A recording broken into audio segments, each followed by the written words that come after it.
ജാസി പെട്ടു. ജാസി മാത്രമല്ല, ജാസിയെ പോലെ പലരും പെട്ടു. കാരണം എന്താ?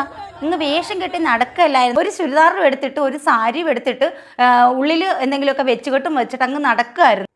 അപ്പം ഇനി അങ്ങനെ പറ്റത്തില്ല. നമ്മുടെ ഗവൺമെൻറ് അതിനൊരു പിടിമുറുക്കിയിരിക്കുകയാണ്. അതായത് ഏതൊരാൾക്കും ഇനി ഞാൻ പെണ്ണായി എന്നും പറഞ്ഞിട്ട് വേഷം കെട്ടി നടക്കാൻ പറ്റത്തില്ല. ട്രാൻസ്ജെൻഡർമാർക്ക് വേണ്ടിയിട്ട് ഒരു ബില്ല് കൊണ്ടുവന്നിട്ടുണ്ട്. അപ്പോൾ ആ ബില്ലിനെ ഇവർ എതിർക്കുകയാണ്. കുറച്ച് പേര് അനുകൂലിക്കുന്നുണ്ട്, കുറച്ച് പേര് എതിർക്കുന്നുണ്ട്.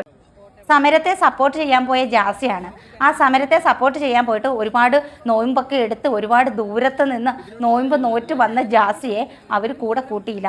അവിടെ നിന്ന് അവഗണനയൊക്കെ കിട്ടി ഏറ്റുവാങ്ങി ജാസി മടങ്ങുകയാണ്.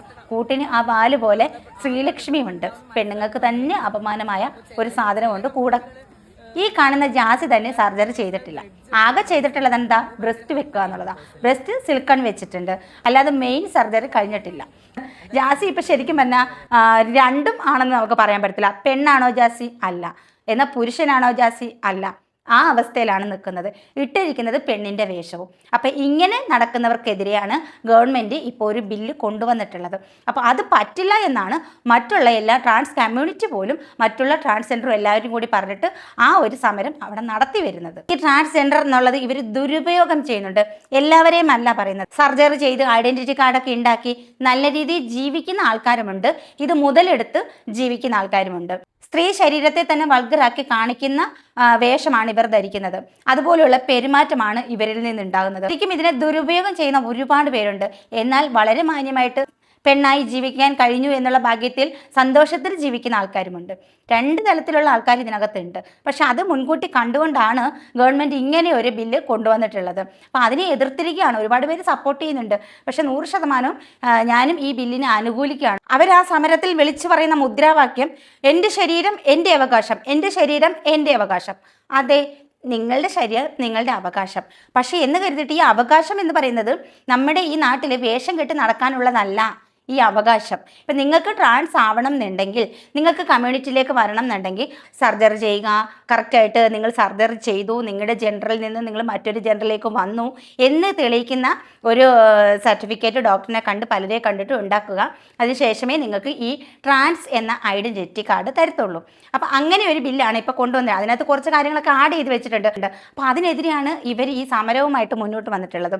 അപ്പോൾ ഇതിനകത്ത് കുറച്ച് പേര് ഇവരെ അനുകൂലിക്കുന്നുണ്ട്. ഇപ്പോൾ ഈ സമരം നടക്കുന്ന ഈ ഒരു വീഡിയോ തന്നെയുണ്ട് ഒത്തിരി പേരാണ് വിഗും വെച്ചിട്ട്. കാണുമ്പോൾ തന്നെ അറിയാം അവരൊരിക്കലും ട്രാൻസ് ആയിട്ടില്ല, അവർ ട്രാൻസ് വുമൺ ആയിട്ടില്ല. അവരിപ്പോഴും ഒരു കണ്ടാൽ തന്നെ ഒരു പുരുഷനായിട്ടാണ് നമുക്ക് അവരെ ഫീൽ ചെയ്യുന്നത്. അങ്ങനെ ഒരുപാട് പേരാണ് ഈ സാരി ഉടുത്ത് വന്ന് ഇങ്ങനെ നിൽക്കുന്നത്, അല്ലെങ്കിൽ ചുരിദാർ വിട്ട് വന്ന് നിൽക്കുന്നത്. ഞങ്ങളുടെ ശരീരം ഞങ്ങൾ ആരെയും തുറന്ന് കാണിക്കത്തില്ല എന്നാണ് ഇവർ പറയുന്നത്. തുറന്ന് കാണിച്ചില്ലെങ്കിൽ ഐഡൻറ്റിറ്റി കാർഡ് കൊടുക്കത്തില്ല, ട്രാൻസ് ആണെന്നുള്ള ഐഡൻറ്റിറ്റി കാർഡ് കൊടുക്കത്തില്ല. അതുമാത്രമല്ല ക്രിമിനൽ കുറ്റമാണ്, കേസ് എടുക്കാനുള്ള വകുപ്പുമുണ്ട് വേഷം കെട്ടി നടക്കുന്നവർക്ക്, ഈ ജാസിയെ പോലുള്ളവർക്ക്. ഞാൻ ഈ ഒരു വീഡിയോ ഇട്ടപ്പോഴത്തേക്ക് ഫേസ്ബുക്കിൽ ഞാൻ ഇതിനെ ചൊല്ലിയൊരു വീഡിയോ ഇട്ടിട്ടുണ്ടായിരുന്നു. ഞാനൊരു ചെറിയൊരു വീഡിയോ ആണ് ഇട്ടത്, ഒരു സെക്കൻഡുകളുള്ള ഒരു വീഡിയോ ആണ് ഇട്ടത്. ഞാൻ അതിനകത്ത് ഈ നിയമം ഇവർക്ക് അനുകൂലമല്ലേ, ഇവർക്ക് നല്ലതല്ലേ, ഇവർക്ക് ഒരുപാട് നല്ല കാര്യങ്ങളല്ലേ ഗവൺമെൻറ് ചെയ്യുന്നത് എന്ന് പറഞ്ഞപ്പോഴത്തേക്ക് ഒരുപാട് ആൾക്കാരാണ് ഈ തരത്തിലുള്ളവർ വന്ന് എനിക്ക് മെസ്സേജ് അയച്ച് തെറി വിളിച്ചത്. ആ തെറി ഒരു പുരുഷൻ എങ്ങനെ തെറി വിളിക്കാം ആ രീതിയിലാണ് ഇവർ തെറി വിളിച്ചിട്ടുള്ളത്. ഇവരുടെ പ്രൊഫൈൽ എടുത്ത് നോക്കുമ്പോൾ മൊത്തം ഇങ്ങനെ ലഹങ്ക ഇട്ടതും അതുപോലെ തന്നെ ചുരിദാർ ഇട്ടതും സാരി ഉടുത്തതുമായിട്ടുള്ള ഫോട്ടോസേ ഉള്ളൂ. പുരുഷനായിട്ടുള്ള ഒരു ഫോട്ടോസും ഇല്ല. കണ്ടു കഴിഞ്ഞാൽ സ്ത്രീയാണെന്നേ തോന്നത്തുള്ളൂ. പക്ഷേ വായിന്ന് വന്നത് ഒരു പുരുഷൻ്റെ വാക്കുകൾ തന്നെയാണ്.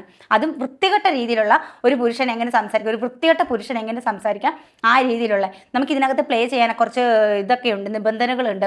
അപ്പം അത്രയും തെറി മ്യൂട്ട് ചെയ്തിട്ടായിരിക്കും നമ്മൾ തെറി കേൾപ്പിക്കുന്നത്. പക്ഷേ ഇതിനകത്ത് ഞാൻ മ്യൂട്ട് ചെയ്യുവാണെങ്കിൽ മൊത്തത്തിൽ മ്യൂട്ട് ചെയ്യേണ്ടി വരും. അപ്പോൾ അതുകൊണ്ടാണ് ഞാനത് ആഡ് ചെയ്തല്ലേ, ഞാനത് ആഡ് ചെയ്തേനെ. അപ്പോൾ ഇന്നത്തെ നമ്മുടെ വിഷയം ഈ ട്രാൻസിനെ കുറിച്ചിട്ടുള്ളതായിരുന്നു. ഇപ്പോൾ പുതിയതായിട്ടുള്ള ഈ നിയമങ്ങളെ കുറിച്ചിട്ടൊക്കെ ഉള്ളായിരുന്നു. അപ്പോൾ നിങ്ങൾക്ക് ഈ ഒരു വിഷയത്തെക്കുറിച്ച് നിങ്ങൾക്ക് തോന്നുന്ന നിങ്ങളുടെ അഭിപ്രായം കമൻറ്റ് ചെയ്യാൻ മറക്കരുത്. അതുപോലെ തന്നെ ലൈക്ക് ചെയ്യാനും മറക്കരുത്. ഈ ഹൈപ്പ് ചെയ്ത് ഈ ചാനൽ ഒന്ന് സപ്പോർട്ട് ചെയ്യാനും കൂടി മറക്കരുത്.